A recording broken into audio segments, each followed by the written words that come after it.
Hey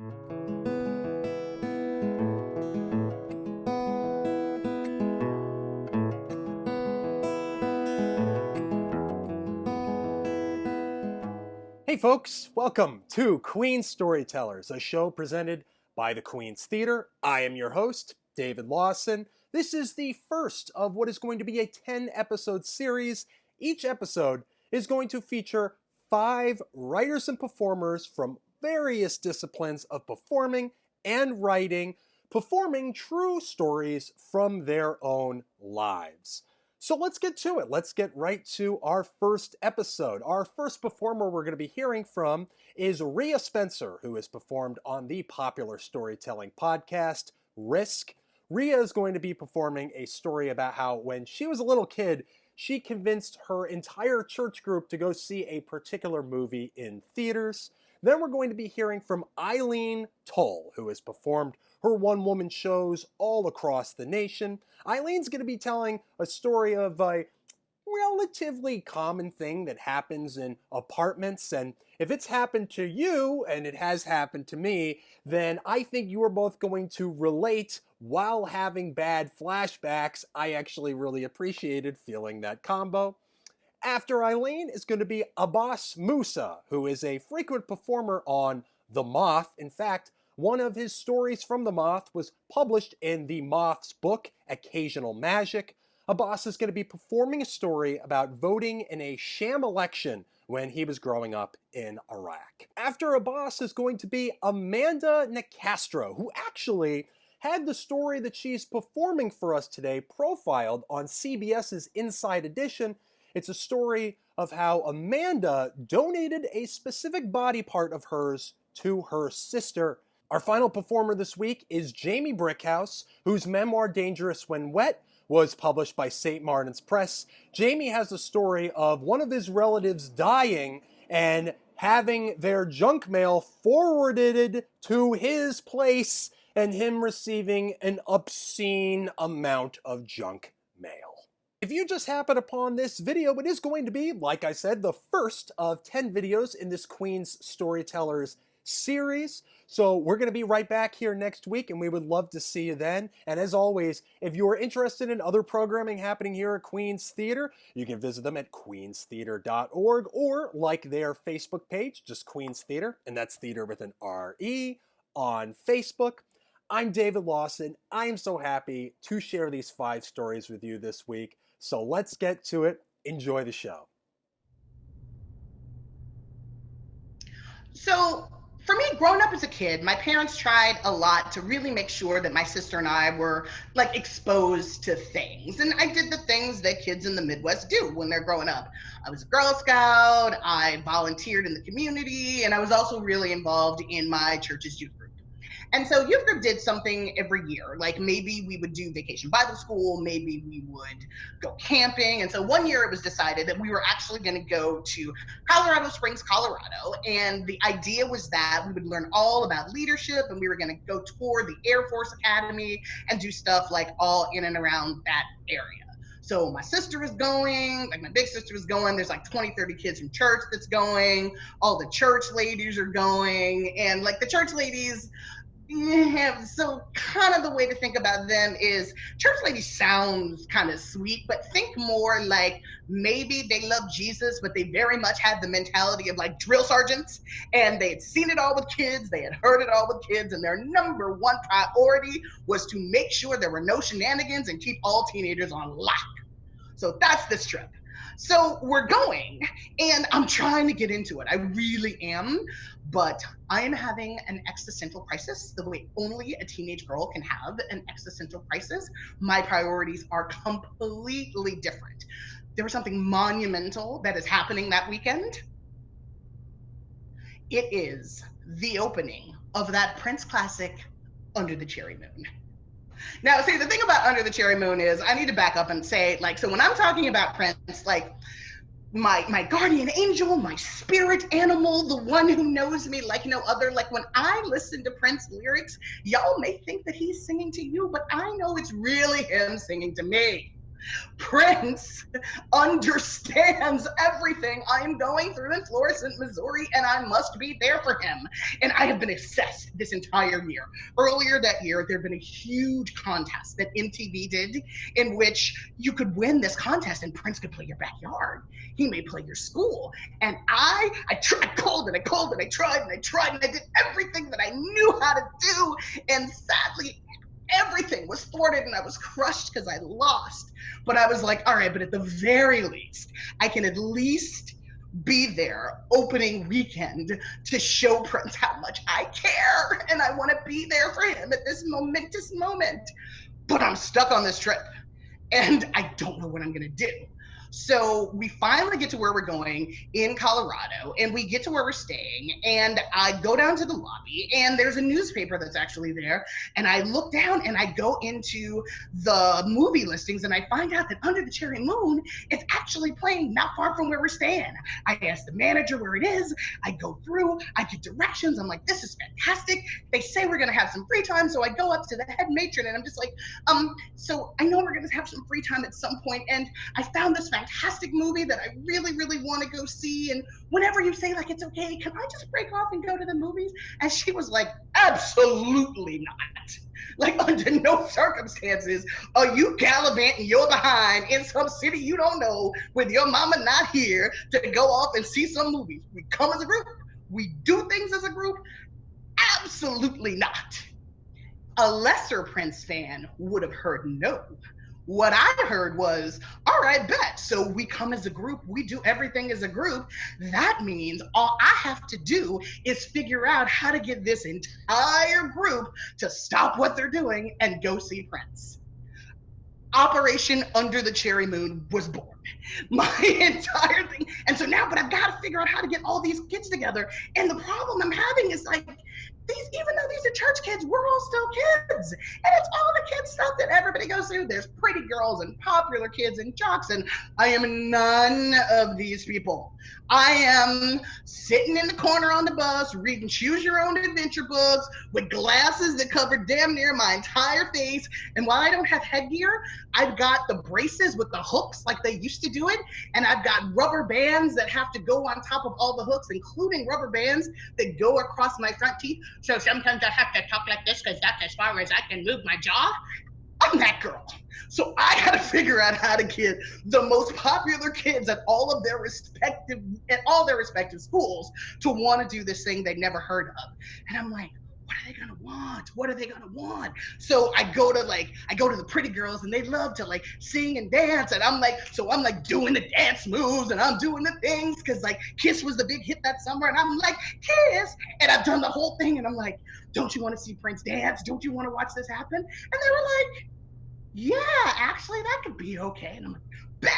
So then I've got to figure out how I'm going to get all the guys to come, and they want no part of it. So I realized that I need a very, very different tactic. So for the guys, I have to switch it up and be like, that's okay. You're never going to get it. You're never going to understand Prince like I understand Prince. Turns out, teenage boys do not like to be challenged. And so as we were going through and having this conversation, they were just like, what do you mean? I can go see this movie. I want to see this movie. And I'm like, are you sure? Because it might be too much for you. And they were like, if I decide I want to see this movie, then I'm going to go see this movie. And I was like, well, you know, all the girls are going to be going to see this movie if you really want to do it, which was my clincher, because the one thing teenage boys will always do is follow teenage girls. So I finally got this quorum and we are together and we go to the head matron's room, Pied Piper style, and I've got backup because there are now kids behind me and I'm newspaper and manager direction in hand. And I'm like, we're going to see Under the Cherry Moon. And she looks at us and she looks at all of us. She finally acquiesces and she says, okay. And so I set off leading, 20 kids behind me, walking by the side of the road, my missionary Baptist youth group on a pilgrimage to see Under the Cherry Moon. And truth be told, at the end of this movie, I probably owe them an apology because here's the thing, it's a terrible movie. It's so bad. It's so bad. It's Prince fired the director, rewrote the script himself, shot it in black and white. Like, it is the most ego-driven piece of ridiculousness that ever happened. But I don't care, because the soundtrack is banging, and I'm looking around, and we're all having a good time. And so all the kids that normally don't hang out together, we're all hanging out together in this terrible movie. But nobody makes fun of me. We did it as a group, and I'm feeling kind of proud of myself. As I looked around and we're walking back, all I'm thinking is, like, you know what? I actually learned more about leadership on that walk than I did at any other time. You find what people like, you give it to the way they needed to hear it, and you can come together, get over yourself, and just have a good time. And maybe the movie wasn't the best movie in the world, but for simply pulling this whole thing off, Prince is a badass, and so am I. Thank you.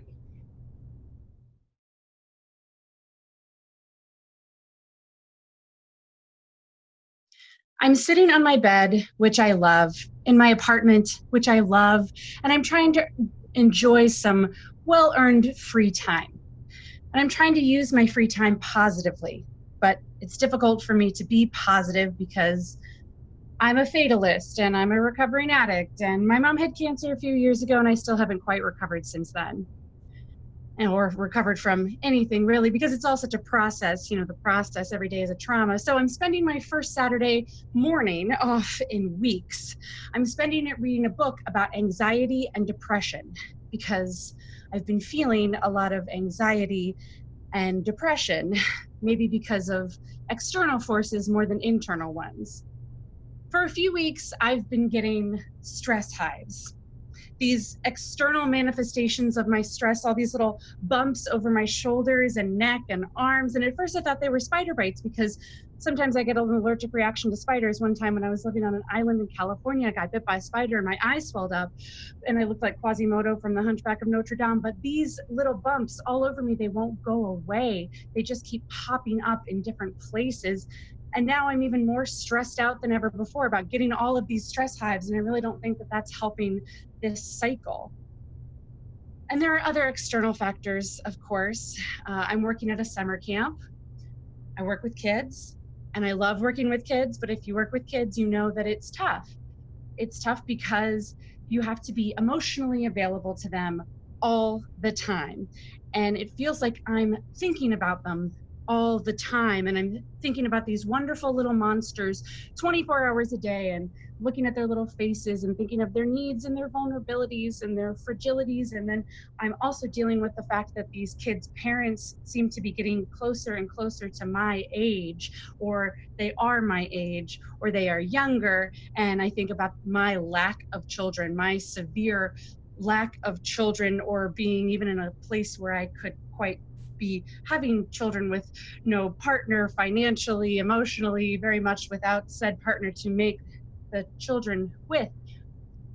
So all of this is on my busy mind constantly, which is adding to my stress, which in turn makes these stress hives worse as I try to teach other people's kids how to be happy on stage. And yeah, there's other external factors, you know, the world. And okay, so I've been in love with this guy for like a year, and that takes up so much of my emotional energy, and it makes me feel stupid as much as I try to convince myself to feel otherwise. I want to convince my feelings to feel something different, but I have so many feelings, and he doesn't have quite as many feelings as I do, that guy I'm in love with. But it drives me crazy because I have all these feelings, and aren't I supposed to be some kind of like big shot feminist or something? Aren't I supposed to be happy and empowered and live, laugh, loving for myself? And yeah, but loneliness sucks. And I'm just tired of being by myself. Growing up, I read all these books and all these plays and all these movies about romance, you know, where the great works of literature or great works of cinema, at the end, they get together. There's a coupling. That's the goal.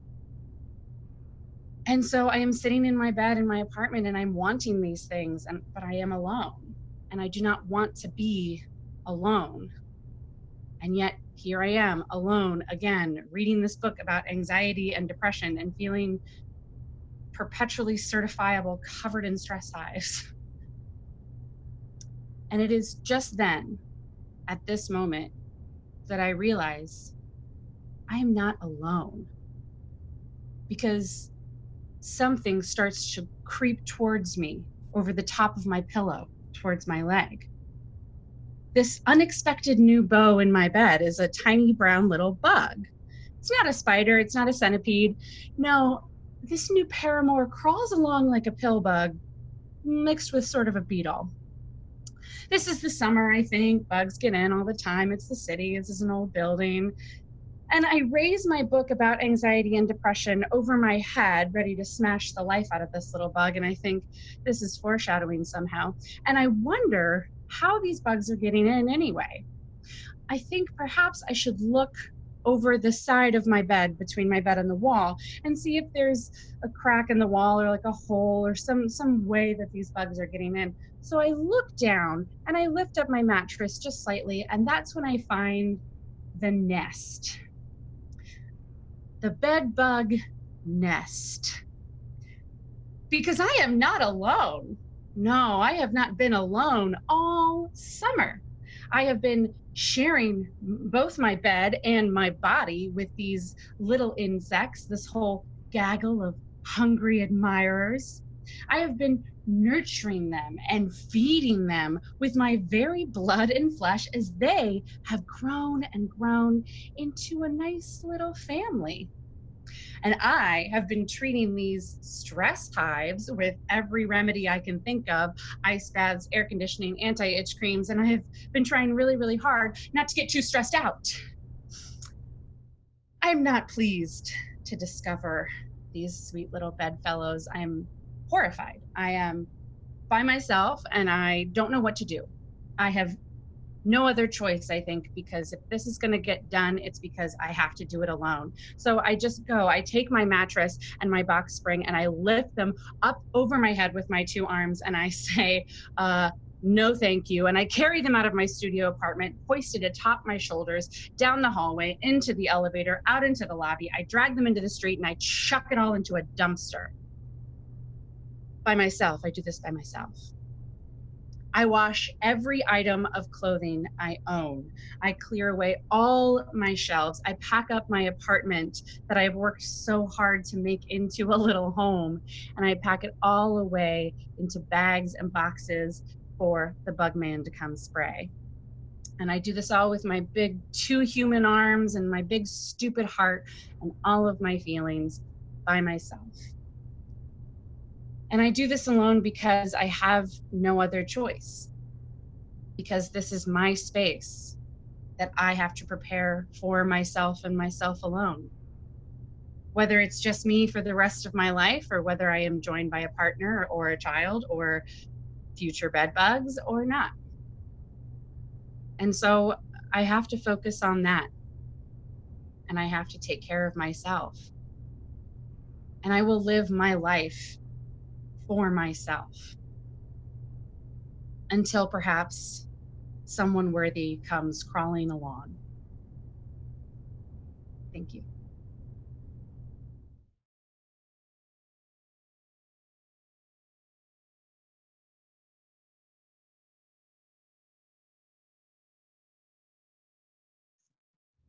October 15, 2002, just 6 months before the war in Iraq. It is the last election for Saddam.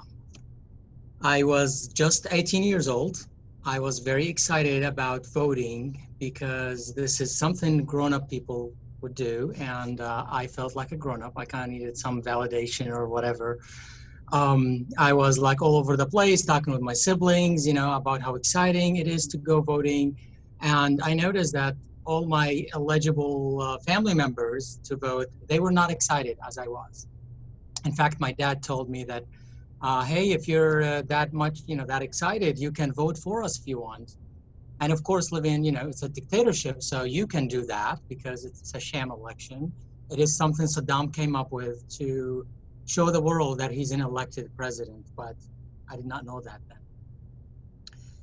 Just before noon, I take the 6 ID cards of my family members and the 6 voting slips that they gave us, and I head to the polling station, and I noticed that each 3 were assigned to different polling stations, to school, near each other's. I don't know what criteria they have to decide where people go.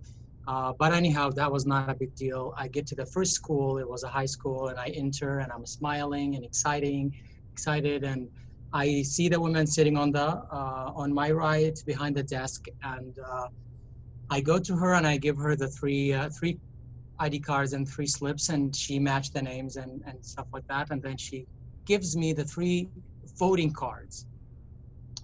And she did mark something on them that I didn't see until I looked at the cards. The cards only had yes and no boxes, and the yes box on the 3 cards was marked. That's when I got angry and furious inside, because I was so excited to do this myself, but she just killed my excitement and stole my voting right, basically. There were just, all I remember is that I was really very angry from the inside, that I really couldn't show it. And I wanted to say, like, why the hell did you do that? Like, how dare you, or something like that. But all I ended up saying was, why? She looked at me with a smirky smile and said, oh, do you have another opinion? And she paused for a second as if she waited for an answer. And she said, go put it in that box. And I look at the box and I see 2 guardsmen, I call them the box guardsmen, standing on each side of the box.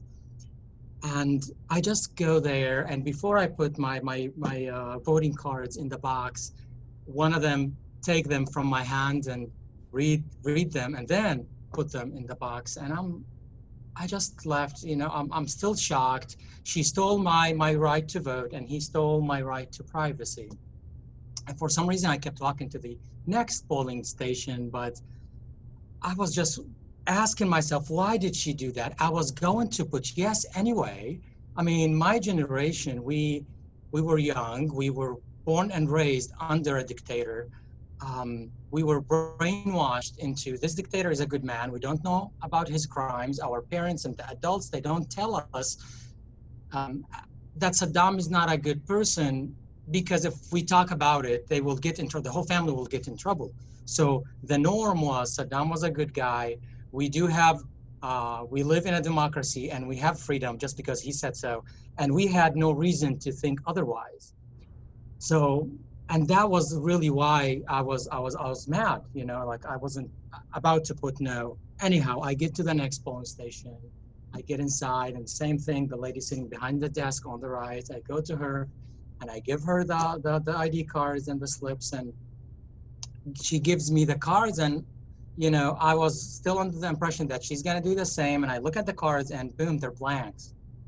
And there's just this excitement inside of me that's like, I have to do something.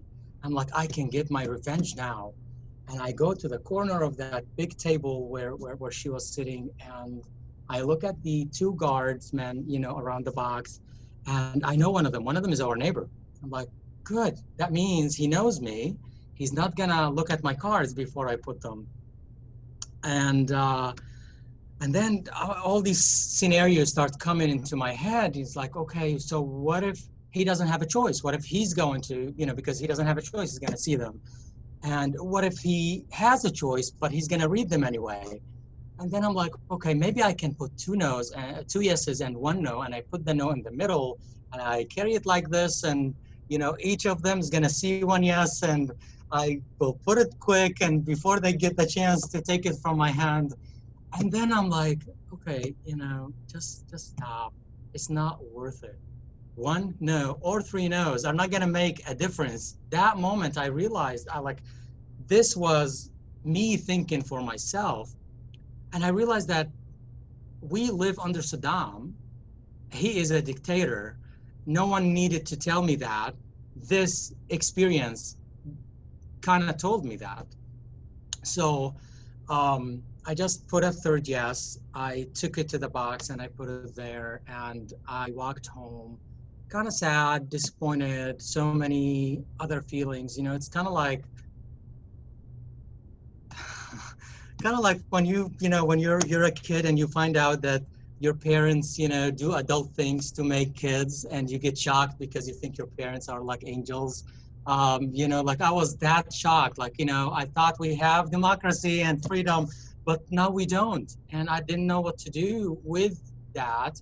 And I go home and I write in my little journal book, and I write criticism about Saddam, about how he lied to us, not having democracy or freedom, or and then later that evening, my sister's fiance, my brother-in-law, and my sisters comes to me with my little journal book, guys. I left it in her room, and somehow he came across it and read it, and they told me to erase what I have written, and they said if this falls in the wrong hand, the whole family could get in trouble, and there will come a day where you can write this without being afraid, but this is not the time.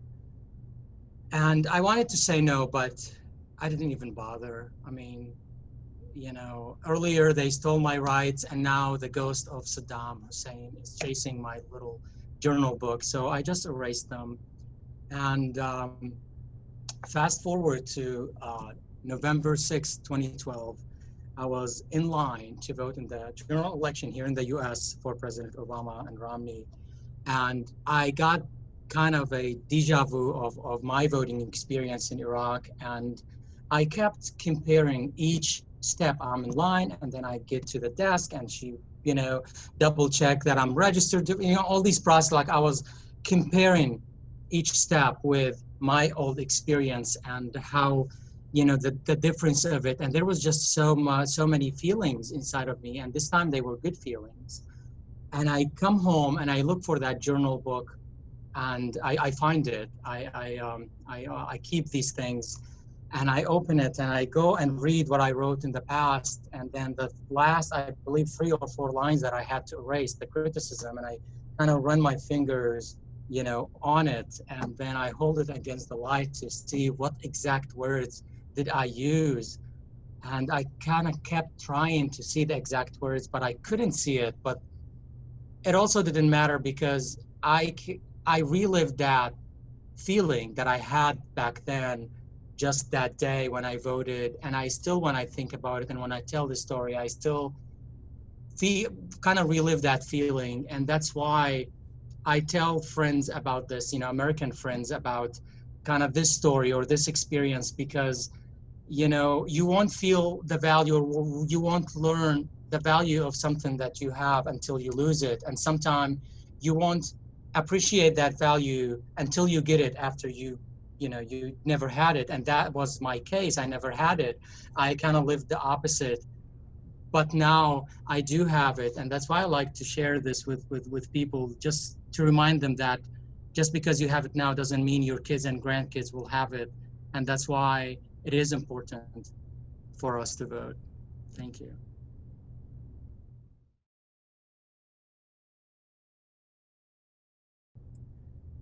In 2014, I donated a kidney for my sister, Brenna. I'm a living kidney donor. And typically when I tell people that fact about myself, I get the same questions over and over and over again. Questions like, can you still exercise? I can. The only thing stopping me from exercising some days is me. That's the only thing. People frequently ask me, can you still drink? I can, and I do. People often ask, can you still have kids? Yep, I can still have kids.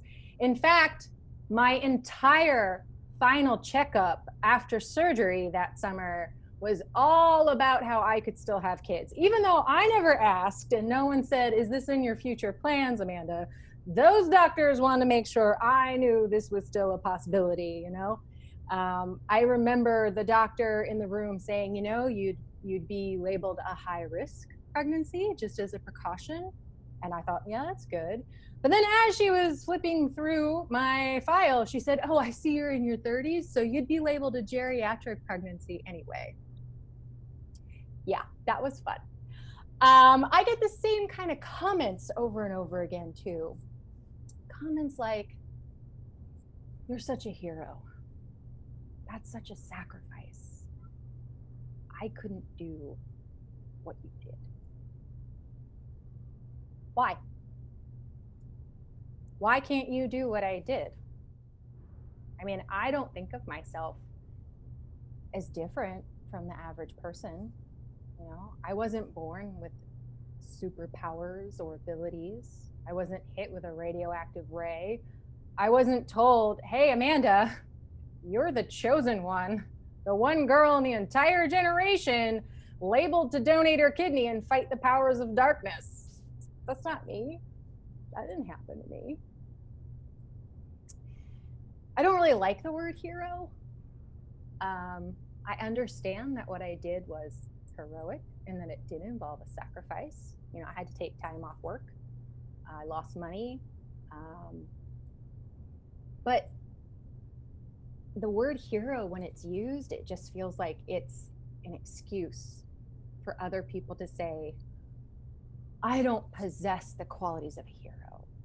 I'm a non-hero. I don't even have to try." The reality is, I spent a long time thinking about what it would be like to donate a kidney before I ever did any tests or had any blood drawn or any 24-hour urine collections or was wheeled into that operating room. My sister, Brenna, was diagnosed with FSGS, or focal segmental glomerulosclerosis, Gesundheit, in the 4th grade.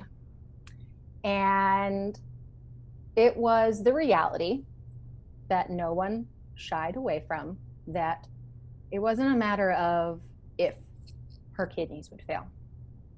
It was a matter of when her kidneys would fail. And being the big sister and a voracious reader of science fiction and fantasy, I spent a lot of time thinking about what it would be like to help her, thinking about what it would be like to not be helpless, to have control over making this situation better. And then came the day when her kidneys started to fail. And I was in college and she was in high school. I showed up at the hospital to get tested, and I remember walking in and just feeling like not happy that her kidneys were failing, but honored that my time to help her was about to be here and that I could save her. And I got my results back, and I wasn't a blood type match for her. I was not able to help her at that time. My dad was a positive match, so he stepped in and he donated for her at that time. And I just remembered feeling so devastated and helpless.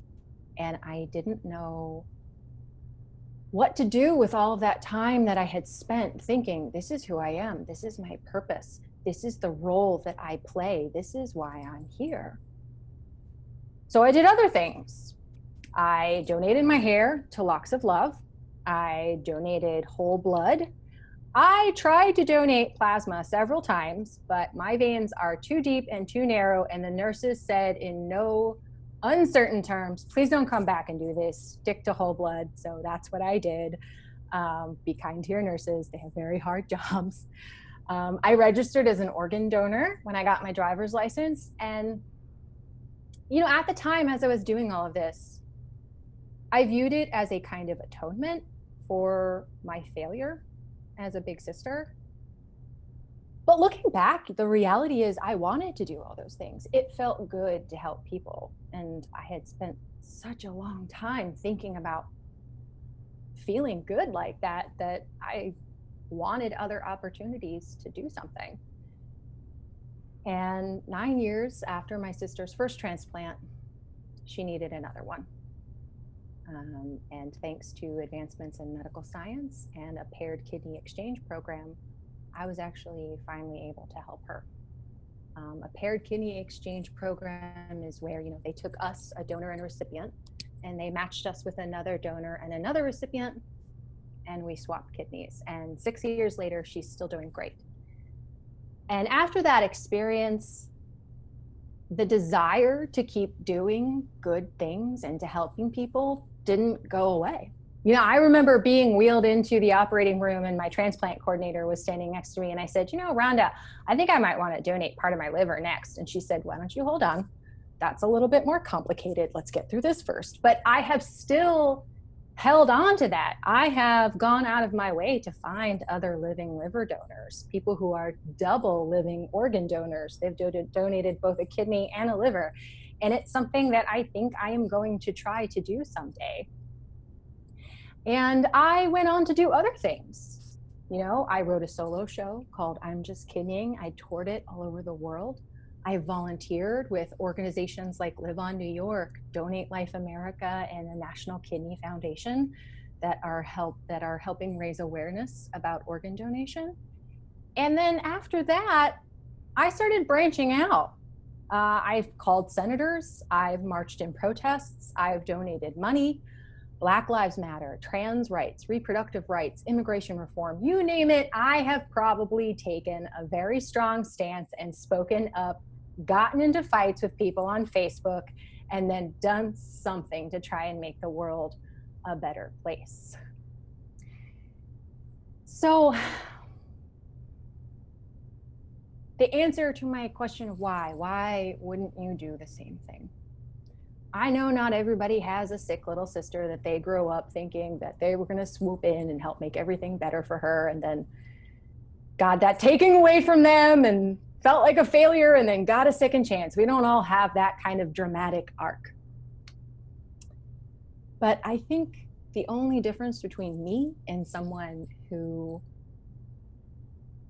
doesn't take a chance to do something is that they're not giving themselves time to practice saying, I can do that. I can be the hero. And if you don't practice saying it, you don't get yourself used to that idea, you never will. And I think that's pretty sad. Thank you.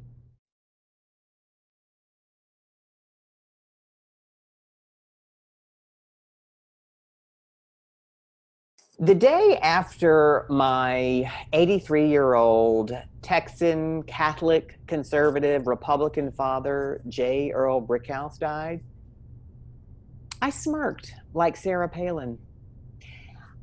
I did this because I gathered up his 13-year collection of George and Laura Bush Christmas cards. They had metastasized like a Republican cancer, and I threw them in the garbage.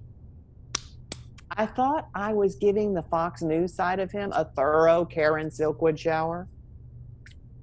But God and the dead have a merciless sense of humor. The very next day, I opened the mailbox at his Texas house. Outpoured a diarrhea of conservative correspondence from organizations like the National Conservative Coalition, the American Republican Committee, the NRA, the Tea Party Express, the Catholic Vote, Ted Cruz, Heidi Cruz, votes, pleas from Priests for Life to save the newly inseminated, with headlines on the envelope like, late-term abortions are happening more often than you think. And I'm like, really? I mean, who's actually having late-term abortions? Procrastinators, I guess. So my father and I, we adored each other. He called me Jamie Poo ever since I was a little boy. And when he became an old man, I started calling him Daddy Poo. So whenever we were together, usually when I was down in Texas visiting him, we focused on the things we had in common: love of the arts and theater and old movies. And we let politics remain the red, white, and blue elephant in the middle of the room. And he had long accepted that I was gay, but I don't think he ever accepted my liberal values. And I think as much as we had fun together, we were harboring secret wishes for each other. I think he was hoping that I would start voting Republican. I was wishing he would stop. I guess I finally got my wish. So I stayed down in Texas for a while to settle his estate and his affairs and put the house on the market. And every day I opened up that mailbox and I tried to winnow out the important stuff from all that conservative crap that arrived in daily droves as frequently as anti-LGBTQ measures in the southern states. And after I had gotten the important stuff out, all that other conservative junk mail went right into a hefty garbage bag. I have to tell you, it was cathartic watching as the garbage trucks crushed into fresh landfill all those Hillary hate letters and Obama scare you rants. And it was highly cathartic. So I stayed down there for a while, as I said, and a few months later, the house sold. I went back down there to empty it out and close on the house. And when it was all done, I went out to that mailbox and I shut the door. The mail is done. 2 weeks later, I'm back in New York City where I live in the lobby of my Manhattan apartment building. And I open the door of my tiny mail slot and it's bulging with Daddy Pooh's correspondence, Catholic, conservative, Republican diarrhea is issuing out of my mailbox. And it has those yellow forwarding address stickers. It's following me! Overnight, my friendly mailman had become a specter of the Republican agenda. I started checking my mail in the lobby furtively so that my neighbors wouldn't see, as if it contained kiddie porn instead of what it actually contained. Envelopes with headlines that read, Ted Cruz for president. This was 2015, a kinder, gentler time. Now, I'm old enough that I still receive fun mail. Postcards from friends who are traveling and Christmas cards at the holidays from friends and family near and far. But the one sender of fun mail missing, Daddy Pooh. When he was alive, I would get something from him once a week, a newspaper clipping with a yellow Post-it note with his witty, wry comments written in his shaky old man Halloween font. And of course, I always got a birthday card. Sometimes I got a gay pornographic birthday card. Daddy Pooh had a great sense of humor. As much as I hated receiving this conservative crap of his in my mailbox, it was a perverse way of staying connected to it. But God damn it, old people receive a lot of mail, and dead people even more. Relax. That's what I told myself. When the yellow forwarding address window expires, the mail will stop, right? Congratulations, J.L. Brickhouse, on your recent move. Now the mail was being sent directly to Daddy Pooh at my address, sans yellow forwarding address sticker. They have to be stopped! I screamed this like Norma Ray or Aaron Brockovich. And I became a little obsessed. I sat down at my dining room table and I took each piece of junk mail, and with a red magic marker, I wrote in all caps, return to sender, deceased, dead, can no longer vote or give money to you monsters. It didn't work. 2 weeks later, all those red inked envelopes were sitting back in my mailbox like carrier pigeons that had come home to roost. Turns out that junk mail, because of its special postage rate, can't be returned. And then I went a little crazy. I became as obsessed as a Republican senator trying to turn over Obamacare. I started calling each and every organization individually and demanded that they cease mailing the deceased. Now, these phone calls were a huge time suck. They took anywhere from 3 to 10 minutes. My work started to suffer. I skipped meals. I forgot to bathe. And still, I was barely making a dent. And I remember one day sitting at my dining room table, and it was covered with Daddy Pooh's junk mail. And I just ran my hands through my hair and in a deranged whisper said, "The mail is winning." And then one day, one bright sunny day, I was on one of these phone calls with a nice lady from the American Bible Society. And I told her what I was doing and then I had been making all these calls. And she said, "Well, now we'll be glad to remove him from our list. But, you know, these calls are about as effective as trying to plug a hole in the Titanic with a postage stamp. You know, there is a service online where you can register your father's name and they remove dead people from mailing lists." "Oh, thank God," I said to her. "Please do," she responded. So the following Christmas, Daddy Pooh's mail died. It's ironic though, because I was just coming to an epiphany when that happened, that you know, he had always given me his unconditional love, and he loved me no matter what I was, gay, liberal, etc.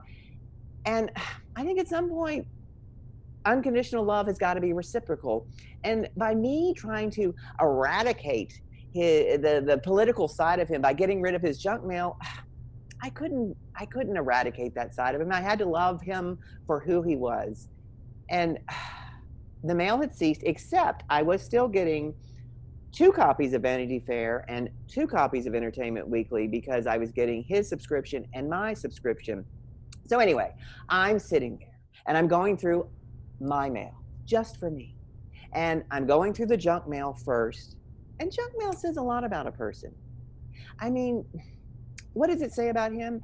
It says that he was a retired Army vet, Catholic conservative, who was kind of obsessed with celebrity culture. What does it say about me? I'm a gay liberal writer with credit card issues who's kind of obsessed with celebrity culture. The Christmas cards and holiday cards from friends near and far. And I saved the last envelope. It's a large envelope, the promise of a deluxe card. And when I get to it, I tear it open and it's deluxe.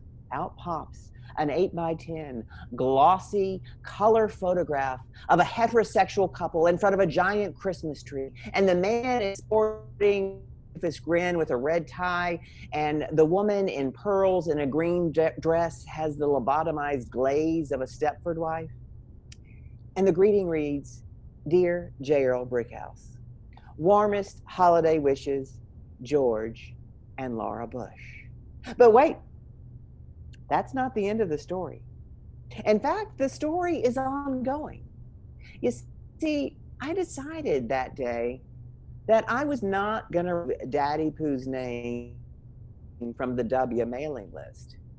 And now I'm collecting my own collection of George and Laura Bush Christmas cards.